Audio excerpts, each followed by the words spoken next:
Hola, bienvenidos a este primer episodio de Charla Real. ¿Sabes por qué Charla Real? Porque esta es una conversación sin miedos, sin poses, sin tabús. Quiero invitarte a compartir conmigo este espacio y llevarte historias inspiradoras de gente que está haciendo cosas maravillosas y dejando una huella positiva y muy linda en el mundo y en la sociedad. André, ¿qué es para ti una charla real? Ay, Majo, qué lindo estar contigo. Una charla real es donde tú te permites compartir desde el amor y no desde el miedo, donde te permites ser tú. Y eso es un reto hoy en día, porque esto de ser como nosotros somos es toda una invitación a revisarnos, porque somos lo que nos enseñaron, somos el producto de las creencias de papá y mamá, somos el resultado de lo que nos decían los abuelitos o los de cuidadores primarios, así que tenemos un montón de información que ha hecho que tengamos una personalidad. Y cuando queremos ser nosotros, debemos poner muchas veces a prueba estas creencias o por lo menos cuestionar ciertos absolutos que tenemos desde muy chiquitos, ¿no? Así que me encanta esta charla real. Gracias, André. Si llegaste hasta aquí es porque quieres saber más y ponerte junto a nosotros en este espacio maravilloso en el que con invitados como el que tenemos hoy vamos a descubrir información que te va a encantar. Tengo el gusto enorme de estar con André Benítez. Ella es terapeuta en descodificación biológica, speaker, comunicadora con propósito, locutora de radio y además es ex colega y una amiga que quiero un montón. Y yo soy Majo Guiguren, tu host y la voz detrás de Charla Real. Quédate con nosotros y aquí empezamos. André, me emociona muchísimo tenerte conmigo en este espacio y quiero que conversemos sobre el propósito de las personas. ¿Esto existe? ¿Se construye? ¿Se descubre? ¿Qué es y de dónde sale? Bueno, siento primero que cada persona tiene su propia verdad. A veces nos llenamos de las verdades de todo el mundo y vamos descubriendo cosas en la medida en que vamos aprendiendo y desaprendiendo también. Así que mi propuesta de lo que es el propósito es una propuesta mía.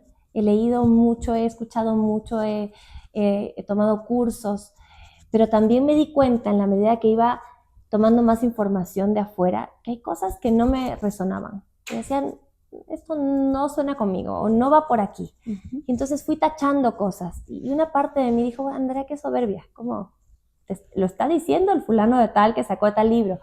Después dije, qué bueno poder conectar con mi propia sabiduría, con mi propio conocimiento, con lo que sale de mí.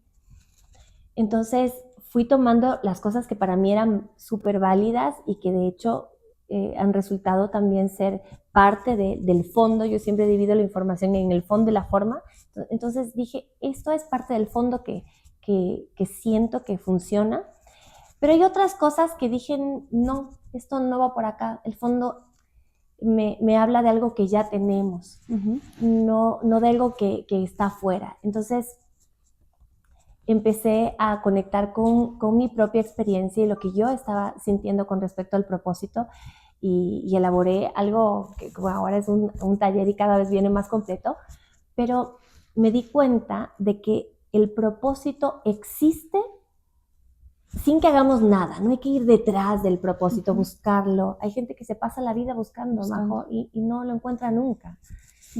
Y, y esa es algo así como la búsqueda de la felicidad, que hoy leo el título y digo, suena muy lindo, pero es tan alejado de la verdad. La felicidad no se busca, y hablo de la felicidad porque está íntimamente ligada con el propósito. Entonces, sí existe, no hay que buscarlo, no hay que hacer nada más que conectar con ese propósito, pero también se construye. El conectar con el propósito sería el fondo y la construcción sería la forma, ¿no? La parte visible, digamos, del propósito. Hay gente que puede por ahí no tener un propósito visible, pero como vivimos en el mundo de la forma, como tenemos forma, ¿verdad? La materia es importante, darle una forma en ese mundo de la forma resulta que puede ser que sea aún mucho más interesante porque es la expresión del propósito. Yo un ejemplo que a mí me sirve mucho y que cada vez que lo digo las personas tienen una reacción diferente, digamos. Cuando tú vas a un médico y le dices al doctor, me siento mal, me duele por acá, me siento mal, ¿qué hace el médico, Majo? Te medica ese rato. ¿Pero qué hace si tú Y le dices que te duele? toca, te analiza, te examina y luego te dice, Ajá, a ver, y levanta aquí, te duele aquí y así, ajá, te se aprieta y no sé examina, qué. ¿verdad? Ajá. Y después de examinarte, digamos que tuviera que hacer una intervención, ¿cuáles son los requisitos que pide el médico? Obligatoriamente para poder hacer una intervención o inclusive un diagnóstico. Unos exámenes, estás bien, presión bien, no sé qué Claro. bien. Y esos exámenes tienen la información ¿de dónde? ¿De afuera o de adentro? De adentro. De adentro. Uh-huh. Y es que toda la información está adentro.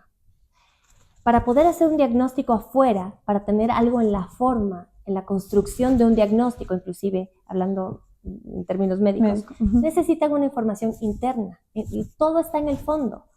Entonces, si no tenemos ese conocimiento en el fondo, no importa lo que hagas afuera. No importa cuánto estructuras afuera. Va a seguir igual. Va a seguir igual. O posiblemente puedas armar un tremendo diagnóstico que no tenga un buen resultado. Uh-huh.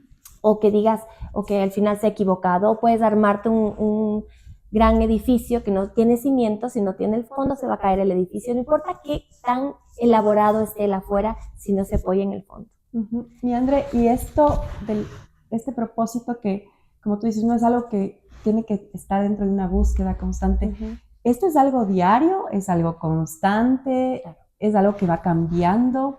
Porque como tú dices, claro, es difícil y tal vez no puedes ponerlo en letras, decir la fórmula de la felicidad o el propósito es este porque no es real, porque finalmente somos todos tan distintos que tal vez lo que para ti es felicidad, para otra persona no lo es tanto. Entonces, ¿cómo saber? O sea, yo me levanto cada día y digo, hoy quiero esto, tal vez no del resto, de mí, y ese es mi propósito, o es algo que yo digo, ok, esto es algo que voy a ir construyendo, que día a día con tal acción, tal actitud voy a tener que irlo como esta casa, ir poniendo las bases, los cimientos, las columnas y luego ver, ay, qué bonita me quedó la casa o qué chueca me quedó. Claro. Lo que pasa es que siento que como el propósito es algo que está en el fondo, es igual en todos. Se puede sentir diferente, se puede expresar diferente y por lo tanto va a tener una forma diferente, pero esto no quiere decir que no sea lo mismo internamente. Es como decirte el corazón. Puede haber un corazón sin un ventrículo, puede haber un corazón que tenga otra afección, o puede haber un hígado más pequeño o de otro color, pero el hígado por dentro tiene unas características. Entonces, el fondo es, no hay que diseñarlo, el fondo es. El propósito está en el fondo. Una vez que conectas con el fondo y quieres darle forma, lo que haces es primero una actitud, pensamientos, ideas que te lleven a acciones diarias que construyan eso que esté alineado con tu fondo. Pero eso necesita autoconocimiento. O sea, si no sabes cómo se siente el propósito, dónde está, cómo conectar con el qué es finalmente en el fondo, no importa lo que hagas afuera, nada te va a dar resultado, porque hay gente que tiene mucho afuera, Majo, y no es feliz y no se siente con propósito. Hay gente que se siente vacía y llega un momento a lo que llaman crisis y no saben qué hacer de su vida porque lo tienen todo pero quieren hacer algo distinto porque falta el propósito interno. La expresión la tienen, el afuera lo tienen, pero no fueron a su interior. Y para esto tenemos que, como para ponerlo como en metáfora, mirarnos al espejo y decir, reconocer y aceptar esto es lo que soy. Esto es lo que hago, lo que pienso y hacer como este análisis interno de decir, a ver, esto quiero cambiar en mí o ¿qué es lo que tú usualmente puedes decirle a una persona que se acerca a ti y dice, ¿sabes qué, André? Yo estoy perdido en la vida, yo no sé, yo tengo sí un lindo trabajo, una familia bonita, no sé, me estoy ganando millones de dólares, cosas como muy superficiales, ¿no? Importantes pero igual. Importantes igual porque, claro, o sea, sin esto digamos que no puedes subsistir en la sociedad, claro. Pero me falta ese algo, o sea, siento que me falta como ese pedacito de mí, y tal vez el pedacito ese es justamente decir, oye, estoy aquí para esto, porque tengo que dejar marca. ¿Qué le dices tú a una persona que se acerca como con esta disyuntiva de, me falta ese algo. Bueno, primero, si lo toman como en terapia o lo toman en mi taller, lo descubren. O sea, se dan cuenta que es como el camino del alquimista. Te vas lejísimos y después resulta que estaba ahí. Hay un libro, y esto también lo comento en mi taller, hay un libro que se llama El hombre en busca del sentido. Y quien lo escribe, que es Viktor Frankl, que es, médico, psicólogo, terapeuta, ¿no? Claro, estuvo en 3 campos de concentración diferentes. Y lo que él distingue es que en los 3 campos de concentración diferentes ve gente que enfermaba más y moría más y la pasaba más mal. Y esa gente era gente que no tenía sentido en la vida. Mientras que los que sí tenían un sentido en la vida vivían, si no eran atrapados por los nazis en ese momento, vivían más y tenían un mejor pasar del tiempo. Ahora, ¿qué diferencia hay entre el grupo de personas que tenían un sentido en la vida y quienes no? Porque los 2 grupos, o por decirlo de alguna manera, estaban viviendo el mismo horror, Majo. Estaban viviendo lo mismo. La misma situación. Había algo internamente con lo que ellos conectaron. Y esto no es, a ver, dime cómo lo hago para notarlo y lo hago. No, es primero tomar la decisión de que quieres dar ese paso. Y ese paso no es hacia afuera, es hacia adentro. Y hay un camino, hay muchas formas de tomar el camino hacia adentro. Yo propongo una, que es a través de las técnicas con las que trabajo. André, y esto surge, a ver, comúnmente, y viendo las ideas de afuera, y ahora que pones el ejemplo de Viktor Frankl, creo que hay como esas situaciones difíciles que a veces te despiertan con mucha más agresividad y más facilidad que otras situaciones. Sí. Pienso también, hablando de estas personas, pienso también en Edith Eger, debes haber escuchado de ella, La bailarina de Auschwitz, en Auschwitz no había Prozac, estos libros que uno dice, ¿cómo esta gente, viviendo lo que vivió, estando en la situación en la que estuvo, tiene la capacidad de mirar con otros ojos esas situaciones que para cualquier persona común y corriente, digamos así, serían absolutamente devastadoras? Entonces, ¿cómo nosotros podemos diferenciar? Porque si estamos en una situación de vida muy plana, muy simple, digamos, o normal, entre comillas, pero llega a veces alguna situación que te dice, hey, bofetada, despierta, cambia, haz. ¿La búsqueda del propósito se tiene que dar siempre o es como un detonante esto de que pasó algo súper fuerte en mi vida? Tengo que moverme.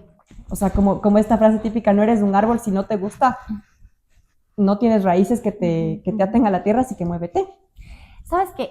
Yo pensaba que sí, que tenía que haber situaciones extremas, porque yo viví situaciones extremas en mi vida y entonces para mí la vida era así, con situaciones extremas y eso lo iba llevando a los diferentes aspectos de mi vida. Y un día un amigo, que es un cantante, compositor ecuatoriano que se llama Gabino Torres, me dijo que él no creía que tiene que pasarte algo grave en la vida para que quieras despertar o cambiar el rumbo de tu vida. Y en ese momento no me parecía a mí, porque claro, en ese momento no vibraba con esa información. Hoy me doy cuenta que sí, o al menos hoy ya vibro con esa información. Lo que es grave para unos no es necesariamente grave para otros. Y yo he conocido personas en mi trabajo como terapeuta que han tenido impactos en la vida serios, pero no porque haya una muerte, una violación o porque haya muerto alguien en su familia, sino porque el evento como tal fue impactante. Finalmente eso es el trauma, ¿no? No es lo que te pasa en la vida, sino cómo vives eso que te pasa. ¿Cómo reaccionas? Y cómo se imprime en ti eso que te pasa, cómo queda esa información frente a esta situación que te pasa. Entonces sí pueden pasarte situaciones complejas o no, pero puede pasar algo en tu vida que de repente sientas que ya está, algo hay que mover aquí. Y eso solo lo puede descubrir la persona que está viviéndolo en ese momento específico, pero no para buscar nada afuera, sino para detenerse, quizás para dejar de buscar. Este mundo va rápido, nos invita a ir todo como si fuera un wifi. La vida no es así, la tecnología es maravillosa, no es ni buena ni mala per se. Si le das un buen uso te va a resultar increíble. Pero si empiezas a hacer de tu vida algo que va en función a la marcha de tecnológica, por ejemplo, como va afuera, vas a volverte loco, va a afectarte el estrés, te va a subir el cortisol, tu vida no va a estar funcionando en las mejores condiciones. Entonces, parar quiere decir también parar de buscar y conectar con esta parte de ti que te puede llevar por varios caminos. Por ahí vas en un camino, y yo pongo siempre ejemplos porque a veces la mente subconsciente recibe mejor los ejemplos, y a veces puedes ir un camino rocoso con tu pichirilo, suavecito, a 20, no sé, y de repente llega algo que te devuelve a la autopista y vas a 100. Y estamos distraídos, por ahí no nos dimos cuenta de que había que cambiar el rumbo o cambiar la velocidad. Sigue siendo también personal, sigue siendo personal. ¿Qué tan cierto es esto de que todo está adentro? O sea, tu poder está dentro de ti, de que, por ejemplo, no te tomes una situación X personal, porque no es la persona la que está diciendo yo te voy a hacer daño con esto, sino que eres tú recibiendo esa información o esa acción y diciendo, qué bestia, cómo me afecta. Entonces, todo está, o sea, alguna vez yo leí una frase que decía que todo tu poder de hacer todo y de decir todo y de lograr todo está dentro de ti. Tú puedes crear, tú puedes destruir, pero todo sale de ti. Y creo que en ese sentido las personas somos muy mágicas y somos capaces de lograr muchísimas cosas, pero a veces nos cuesta. Entonces, yo quiero preguntarte, André, si tú recuerdas algún episodio, algún momento de tu vida que te dijo, oye, despiértate. O sea, y cambia y muévete y cambia de sitio, porque aquí ahorita ya no es. Y hablando un poco de la trayectoria tuya, tú trabajaste en medios de comunicación, pero ahora estás desde otro ángulo. ¿Qué tan difícil fue moverse y por qué? No, es que sabes que no fue difícil, de hecho, es increíble porque nosotras nos conocimos, por decir, el medio, ¿no? Nos conocimos en Ecoavisa y las dos compartimos ahí, y es un medio al que sigo queriendo mucho y sigue siendo una parte importantísima de mi vida, pero en ese momento yo era absolutamente infeliz. Yo era infeliz y siempre me pasaba algo. Yo era la típica persona a la que siempre le pasaba algo. Entonces yo no podía disfrutar de lo que estaba viviendo afuera, porque dentro de mí estaba toda atribulada. Entonces sí, estoy convencida, yo tengo la misma creencia, afirmo que es una creencia, puede ser que otros tengan otra creencia, pero a mí me viene bien y me va bien creyendo que el mundo exterior no existe, que todo pasa en nuestro interior. ¿Y por qué? Qué poderosa afirmación. Es que es tan así, porque si alguien llega y te dice,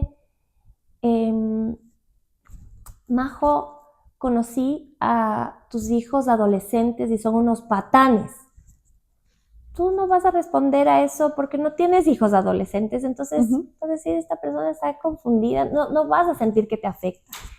Pero si toca algo que tú consideras parte de lo tuyo, si tocan a lo que es para ti sagrado, que puede ser tu familia, tus hijos, tu esposo, tus papás, no sé, vas a responder, vas a sentir esa necesidad de reaccionar. No todos tenemos que reaccionar, yo era una persona reactiva y casi todos cuando estamos en piloto automático somos reactivos hasta que aprendemos a conocernos y entonces empezamos a responder a las situaciones, ya no a reaccionar. Entonces, claro, si lo tomo personal porque tiene que ver conmigo. Y el poder que yo tengo de cambiar el curso, el rumbo de una conversación, por ejemplo, o de un ataque y dejarle al otro que responda como puede y yo hacerme cargo de lo mío, es el poder más grande que puedo tener. El poder más grande que tiene todo el mundo. En mi caso, en el tiempo en el que yo estaba trabajando en Ecoavisa, después salí de Ecoavisa, me sentía como que no sabía bien qué es lo que quería de mi vida. Y llegó un momento que no fue algo de impacto, pero que fue internamente un momento de movimiento en donde dije, tiene que haber otra manera.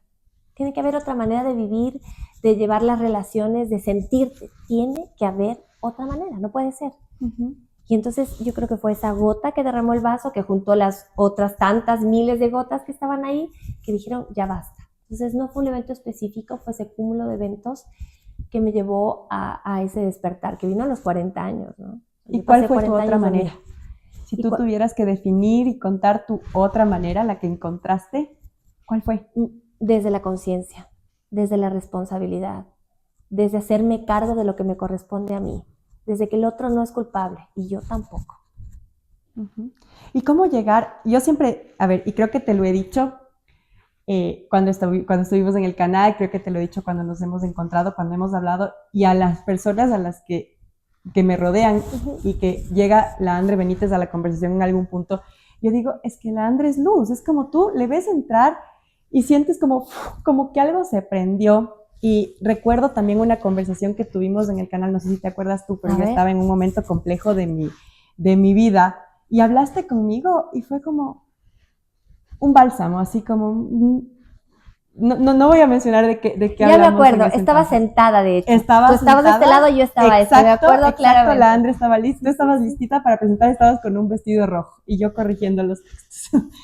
Y dije, qué increíble cómo puede haber personas, y tal vez todos en algún punto tenemos esa luz, pero no tenemos esa valentía de decir, oye, yo puedo ser en serio luz para el resto. Y yo estoy súper convencida de que la luz que eres y la energía que tú tienes y la proyección que das es lo que te regresa, ¿sí? Pero a veces es difícil decir, yo a veces digo que soy súper dark y digo, otra vez. Y voy por el mundo con la energía dark de decir, no quiero hacer, no. Pero, ¿qué tan fácil es mantenerse con esa luz linda? Porque a mí me impacta escuchar y decir, yo estaba siendo súper infeliz. Y me escuchas del otro lado y yo digo, la Andre era pura luz. Y fue y con 3 palabras, literal, me cacheteó, chan, ¿cómo te sientes? Esto sí, esto no. ¿Cómo? O sea, ¿cómo desde la infelicidad tú sigues irradiando en ese punto de tu vida? Y a veces en todos los momentos complejos que tenemos, desde esa infelicidad y desde ese dolor o como quieras definirlo, seguir siendo buena luz para la gente. Es que todos tenemos luz y oscuridad, no están separadas. Entre más oscuridad o más sombra integrada, más potenciamos nuestra luz. Y en ese momento había mucha oscuridad en mí, mucha sombra, porque no tenía cosas integradas. Fíjate, para mí era muy fácil dar. Entonces tú podías recibir eso porque para mí era muy fácil dar. Era muy fácil compartir con otros y dar. Porque para mí el dar me resultaba fluido, pero me costaba recibir, Majo. Y por eso era infeliz. Porque sabía dar, pero no sabía recibir. Porque daba desde la carencia. ¿Y cómo es dar desde la carencia? Yo te doy todo lo que tengo y me quedo sin nada. Y eso no puede llevarle a la felicidad a nadie. Entonces hoy que me siento completa, que integro esta sombra en mí, puedo compartir con otros la luz que somos todos desde la abundancia, desde el me doy y te doy, desde el te asisto y me asisto. No es que me quedo sin nada por darte a ti. Eso suena bien en una canción. Te doy todo, me quedo sin nada. ¿No? Suena bien en una canción. Y es como muy que ya ni canto, ¿no? Es que yo di todo en esta relación. Claro, di todo en este trabajo. ¿Y cómo me pagaron? Así. Claro, porque siempre por ti. Siempre estamos pensando en cómo nos van a pagar, en lo que vamos a recibir. Y yo todo el tiempo me sentía que no recibía nada. Pero claro, si yo no sabía recibir, ¿qué iba a recibir? Entonces podía estar para otros, sabía estar para otros. No podía poner un límite además. No sabía cuándo decir hasta aquí puedo porque estoy desgastada. No, siempre estaba para los demás por complacer, porque necesitaba agradar, porque si yo era querida iba a recibir algo por lo menos. ¿Te fijas? Y a tanta Pero te gente estabas que dejando... me estaba dejando a un lado siempre. Y tanta gente que vive esto, tanta gente que lo siente así.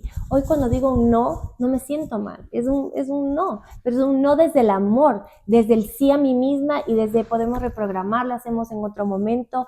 Me doy completamente, pero con conciencia y con el verdadero amor. El verdadero amor no está esperando que el otro te dé y decir, bueno, pero ¿cuándo me devuelve? ¿Pero qué será? Y pobrecito yo. Y pobrecito yo, claro. Ese papel de víctima, yo era María Mercedes, María la del barrio, Todas y las María del barrio, las tres por Thalía. juntas. Yo decía eso. Entonces llegó un momento en el que dije, no, yo soy la protagonista de mi película, pero no así. Ya no quiero ser la pobrecita de la película, no. Conversando de esto, André, yo siento que hay un punto en el que tal vez las personas, y escuchándote, tenemos que irnos hacia la raíz. Sí. Y hay otro tema que lo digo como desde mi perspectiva, y siento que esta generación, la nuestra, es la generación poderosa, la generación que puede cambiar, porque si te vas a nuestros abuelos, a nuestros papás, dices, no, o sea, todo tal vez era normal, nuestros abuelos más todavía, sí, pero esta generación nuestra creo que está creciendo y existiendo desde la conciencia. E incluso tú también eres mamá y te escuchaba el otro día en la radio de cómo le hablaste sobre la voz interior a tu hijo. Y tal vez eso es algo que nuestros papás o nuestros abuelos jamás en la vida lo hubieran hecho, ¿sí? Y decirles, escúchate. O sea, yo te guío, ¿sí? Pero tú tienes algo adentro que te va a decir, hazlo o no lo hagas, o hazlo así, o hazlo de esta otra forma. ¿Cómo hablar, o sea, cómo ponerse los pantalones y decir, ¿sabes qué? Y como mamá, de mamá a mamá, decirles a nuestros hijos, ¿sabes que tú, sí, eres un niño de 5 años, de 4 años, de 3, de 10, de 18, de los que tengas, porque tienes hijos grandes también tú, pero desde tu interior, escúchate y actúa. ¿Cómo soltar eso? Porque los papás somos yo al menos soy como muy mamá gallina, ¿no? Y así, cuidado, te caes y verás, no hagas así porque por si acaso, y qué tal si esto mejor lo otro. Pero a veces digo, o sea, también deja ser. Ay, la maternidad es un tema sensible para mí porque me he equivocado tanto en la maternidad, tanto, y me dolió tanto equivocarme que, fíjate, me emociona, es como que siento que quizás este tema es algo que tengo que reforzar en mi compartir con el resto. Yo tengo 2 tipos de maternidades. La maternidad que tuve con mis hijos mayores, que vivieron esa mamá, que eligieron esa mamá emocionalmente ausente, incapaz de manejar sus propias emociones, una mamá que resultaba peligrosa, porque una mamá que no se puede ocupar de sí misma es una mamá peligrosa para los hijos. Y ahora tengo otra maternidad. Una maternidad consciente, una maternidad reforzada, una maternidad más madura tal vez. Más madura, inevitablemente con la edad también vino más madurez, pero no necesariamente viene más madurez. El crecimiento no viene con la evolución y con el despertar. Hay gente que crece y no despierta nunca. Entonces, en mi caso sí vino de la mano y me siento muy agradecida, pero tengo estas 2 maternidades para comparar. La una muy sensible, con la que todo el tiempo me vuelvo a decir, hice lo que pude hacer. Pero también soy hoy un ejemplo para mis hijos de lo que puedes hacer después de haberte equivocado tanto. Eso también es algo que me dijo mi hija, ¿no? Me dijo, tú eres la inspiración para hacerlo mejor, porque sé que se puede, porque no me están diciendo se puede hacer, sino que te veo, se puede, yo quiero hacerlo. Pero venimos de padres controladores, porque el control en la sociedad nos ha garantizado calma, estabilidad, seguridad, ¿verdad? Entonces, el control ha sido necesario. Y el niño bien portado, qué educadito tu hijo, qué bien se porta, qué lindo en el cole, el que se queda sentadito, el que no grita, el que es ideal, es el niño que se lleva todos los pompones, los halagos. El niño estereotipo. ¿Verdad? Entonces hay que renunciar a eso, Majo. Hay que renunciar al deseo de que te feliciten. Existe un libro que se llama Mi hijo el doctor. Entonces, ¿no? El deseo, renunciar al deseo de que tu hijo sea el hijo ideal. renunciar al deseo de que sea el niño con el que se quieren juntar las otras mamás, o que quieren juntar los niños, o que lo pongan de ejemplo. Renunciar al deseo de que tu hijo no haga berrinche cuando estás en un lugar, o que le pongan todos los piropos. Y eso nos cuesta. Eso no es fácil, porque para escuchar su voz interior, él necesita decir no. Necesita decir no quiero, no me gusta. Y necesitamos respetar esos límites. Y cuando yo me equivoco, le digo a mi hijo, voy con él y hago algo que es posiblemente lo más importante. No puedes evitar equivocarte. La equivocación es parte de la experiencia humana. Entonces la equivocación ya está. Pero reparo. Y me acerco a él y le digo, ¿sabes qué? Creo que y esa reparación no me salió bien es esto. una palabra, es un acto, es una palabra como un acto, es un abrazo. Te voy a dar ejemplos de cómo yo hago la reparación. A veces me acerco y le digo, ¿podemos tomar algo? Quisiera charlar contigo. Y siempre le digo, ¿sabes qué? No me salió bien esto. Mi intención era esto, pero me di cuenta después que me equivoqué. Y tengo tanto que desaprender. Porque si yo hago esto, estoy garantizando el ejemplo a mi hijo de un chico que va a aprender a aceptar sus errores, que va a poder disculparse y que también va a poder reparar. Lo vamos a hacer mejor la próxima vez. Pinky Promise, te doy todo de mí que voy a hacerlo mejor la próxima vez. Y lo hago constantemente. Entonces estoy en constante equivocación y en reparación. Mi conciencia hoy me permite hacer eso. André, para cerrar, porque siento que podemos... ¡Qué horror! ¡Qué conversación maravillosa! Pero podemos hablar larguísimo, pero enganchando nuevamente con el tema del propósito. Si ponemos como 3 conceptos que se me han quedado a mí en la cabeza. El error, lo voy a poner imaginariamente arriba, ¿sí? El propósito y la reparación. Si reparamos al resto y nos reparamos y reconocemos esos errores, que los voy a entrecomillar igual porque no, todo depende de la perspectiva desde lo que los veas, ¿estás encontrando tu propósito? ¿Estás ¿Viene conectando desde la reparación? Primero, olvidarnos de buscar y de encontrar, porque cada vez que hablamos de encontrar, estamos hablando de algo que estaba perdido. Solo encuentras lo que estaba perdido. El propósito no está perdido. Cuando hablas de buscar, es como cuando tienes la palabra en la punta de la lengua y dices, ay, no me acuerdo, y entre más intentas buscarla, menos te acuerdas. ¿Qué tienes que hacer? O no te acuerdas la canción, dices que y entre más piensas, más te olvidas. Claro, ¿y qué tienes que hacer? Dejar que fluya. Dejar que fluya, despegarte de ese buscar, y de repente dices, me acordé, en el momento menos inesperado, ¿verdad? Hay que permitirnos conectar, pero para conectar con el propósito necesitamos ir sacando todos los escombros y todas las maletas y todas las mochilas, los dolores y los reproches y la culpa que nos hemos puesto a nosotros mismos y a los demás, que no nos permiten conectar con él. El propósito está ahí, pero está tan tapado de tanto moho, de tantos escombros, de tantas cajas, que no podemos conectar con él. Así que, ¿qué propongo yo? Hacer una limpieza interior. Cuando hacemos una limpieza interior, vamos sacando lo que nos sirve.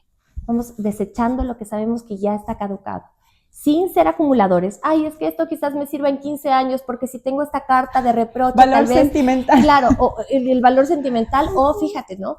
Tengo esta carta, no la quiero botar porque, carta imaginaria, porque esto me sirve por si acaso un día me saca en cara y entonces yo me acuerdo de esto y le digo, mira, es que esto pasó y entonces por esto, ¿verdad? Y así vamos acumulando un montón de cosas. Y se te hace una bola de nieve y la lanzas cuando... Pero yo me imagino siempre como un cuarto lleno de cajas y de cosas y de telarañas. Entonces, ¿qué siento? Que es como que de repente intento abrir la puerta y cierro los ojos, porque yo me lo imagino así, hasta que abro y medio que entro por acá y digo, lleno de cosas. Y está en un joyero ahí en la mesita, pero la mesa está en la ventana allá y yo estoy en la puerta. No llegaste. ¿Qué tengo que hacer? Sacar todo eso. Está ahí. Reparar es algo que podemos hacer todo el tiempo.